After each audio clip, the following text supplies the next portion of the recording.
और वह तेज आवाज में बोला, अपने कदम वहीं रोक लो युवक, ये पोटली मेरी है, इसे ले जाने की भूल बिल्कुल मत करना। रुक जाओ, आगे एक भी कदम बढ़ाया तो अंजाम बुरा होगा। ये मूर्ख, मैंने तुम्हारी सारी बातें सुन ली है। ये चुराया हुआ धन है। अगर तुमने इसे रोकने की जरा भी कोशिश की तो मैं महाराज के सामने सारी पोल पट्टी खोल दूंगा, हर सच को उजागर कर दूंगा, चाहे अंजाम कुछ भी हो। युवराज चौहान गुस्से से रवि को घूरने लगा, मगर रवि ने उसे नजरअंदाज कर दिया और पोटली लेकर अपने घर चला गया। तभी युवराज चौहान उस व्यक्ति से बोला, पता करो ये कौन है, ऐसे नहीं जाने दूंगा इसे तो मैं सबक सिखा कर ही रहूंगा। इधर रवि उस पोटली को घर ले आया और उसे खोलकर अपने पिता मोहन को दिखाने लगा। अरे तुम्हारे पास ये सब कहाँ से आया बेटा? रवि अपना पिता को सभी घटनाएं बताते हुए बोला, अब आप ही बताइए पिताजी, क्या मैंने गलत किया? रवि इतना कहा ही था कि तभी वहाँ पर मंत्री युवराज चौहान और राजा वीरभद्र सिंह आ पहुँचे। तभी युवराज चौहान राजा वीरभद्र सिंह से बोला, देखिए महाराज, आप मुझसे व्याकुल होकर पूछ रहे थे ना कि खजाने की बेशकीमती स्वर्ण मुद्राएं और हीरे मोती आखिर किसने चुराए हैं। तो देखिए, चोर खुद आपके सामने खड़ा है और आपके राजकोष से चुराया गया सारा धन आपकी आंखों के सामने पड़ा है। इस विश्वासघाती का नाम है रवि महाराज। सैनिकों, ले जाओ इसे बंदी बना लो और कारागार में डाल दो। ऐसा मत कीजिए महाराज, इसने कोई चोरी नहीं की है। कृपया ऐसा अन्याय मत कीजिए महाराज। बकवास बंद करो। जी तो करता है कि इसके साथ साथ तुम्हें भी कारागार में डलवा दूं, लेकिन तुम अब बूढ़े हो चुके हो और मैं नहीं चाहता कि अपनी बची खुची जिंदगी तुम सलाखों के पीछे बिताओ। अपने बेटे को आखिरी बार देख लो, क्योंकि कुछ ही दिनों में मैं इसे राज्य में सरेआम फांसी पर लटका दूंगा। लेकिन हाँ मोहन, उस जुर्म में तुम भी इसके साथ साथ बराबर के भागीदार हो। तुम्हें भी सजा मिलेगी। सजा के तौर पर मैं तुम्हारी सारी संपत्ति जब्त करता हूँ और यहाँ तक कि ये घर, हाँ ये घर भी अब तुम्हारा नहीं रहा, मैं इसे भी तुमसे छीनता हूँ। महाराज, ऐसा मत कीजिए। ये धन मैंने नहीं चुराया, बल्कि इसे तो मंत्री युवराज चौहान ने चुराया था। मैंने तो बस इसे जंगल में पड़ा हुआ पाया और उठा लिया। मैंने कोई चोरी नहीं की महाराज, मैं निर्दोष हूँ। बकवास बंद कर लड़के। एक तो तू चोरी करता है और ऊपर से झूठ भी बोलता है। शर्म नहीं आती तुम्हें? राजा वीरभद्र के सैनिकों ने रवि को गिरफ्तार कर लिया और कारागार में डाल दिया और मोहन और उसकी पत्नी की सारी संपत्ति जब्त कर ली गई और उन्हें उसके ही घर से धक्के मारकर बाहर निकाल दिया गया। मोहन अब सड़क पर आ चुका था। मोहन रोते हुए अपने भाई का घर गया और उसे सारी घटना बताने लगा। अब भैया बात ऐसी है कि अगर आप बचपन से ही रवि को मेहनत करना सिखाते तो आज आपको ये दिन नहीं देखना पड़ता। लेकिन आप ऐसा कर ही नहीं सकते थे, क्योंकि आपने अपनी जिंदगी में कभी मेहनत की ही नहीं। आप तो हमेशा भाग्य के भरोसे जीते रहे और यही सोच आपने अपने बेटे रवि के दिमाग में भी भर दी। अब क्यों रो रहे हो भैया? अब तो वैसा ही हो रहा है जैसा आप कहते थे। सब भाग्य का खेल है ना। अरे सोहन, मुझे तुम्हारी बात अब समझ में आ गई। मुझे बिना मेहनत किए सब कुछ मिल गया, इसलिए मैंने कभी उसकी कदर ही नहीं की। अगर मैं अपने बेटे को अच्छे संस्कार देता, उसे तुम्हारी तरह मेहनती बनाता, तो शायद आज मुझे ये दिन नहीं देखने पड़ते।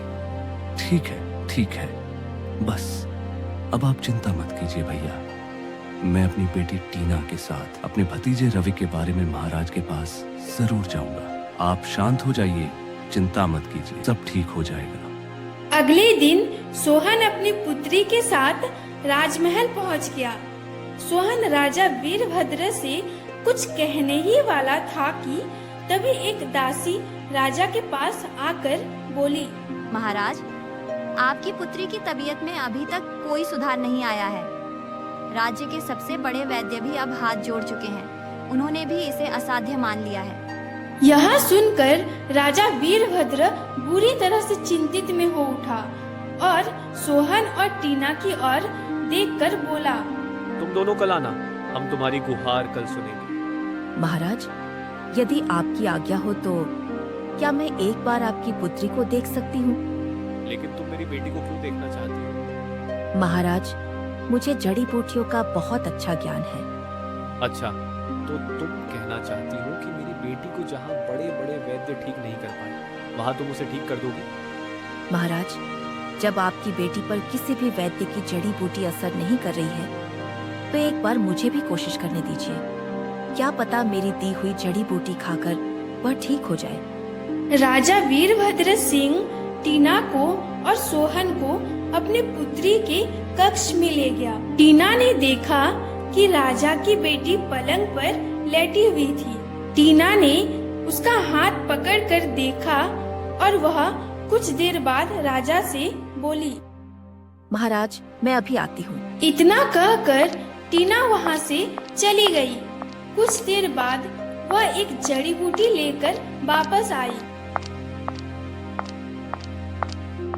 टीना ने जैसे ही जड़ी बूटी राजा की पुत्री को खिलाई, उसकी हालत में तुरंत सुधार आ गया।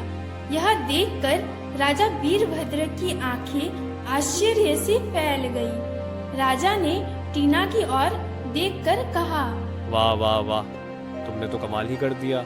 अरे मेरी पुत्री को जहाँ बड़े बड़े वैद्य ठीक नहीं कर पाए, वहाँ तुमने उसे ठीक कर दिया। शाबाश। मांगो, क्या मांगना चाहती हो, बोलो। महाराज, आपने कुछ दिन पहले जिस रवि नाम के युवक को बंदी बनाया है, वह मेरा भाई है। वह निर्दोष है। महाराज, दोषी कोई और नहीं बल्कि आपके मंत्री युवराज चौहान हैं। एक बार आप उससे अपने तरीके से पूछिए। मुझे पूरा विश्वास है कि वह सच्चाई उगल देगा। टीना की बात सुनकर राजा वीरभद्र सिंह गहरी सोच में डूब गया और फिर बोला, ठीक है, जैसा तुम चाहो। राजा तुरंत अपने मंत्री युवराज सिंह के पास गया और अपनी तलवार निकालते हुए बोला, सीधे तरीके से बता दो मंत्री, दोषी कौन है? वो खजाना किसने चुराया है, तुमने या रवि ने? मुझे सच्चाई का पता चल चुका है, लेकिन मैं ये सच तुम्हारे मुंह से सुनना चाहता हूँ। राजा वीरभद्र सिंह का यह रूप देखकर मंत्री डर गया और उससे अपना जुर्म कबूल कर लिया।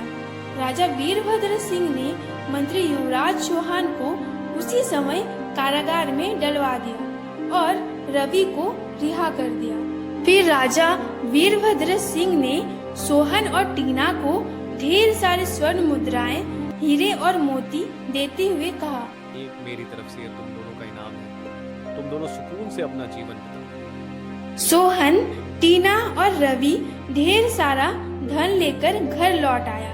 घर पर आने के बाद मोहन अपने भाई सोहन से बोला, अब अच्छा लग रहा है। मुझे सब कुछ बहुत अच्छे से समझ आ गया भाई।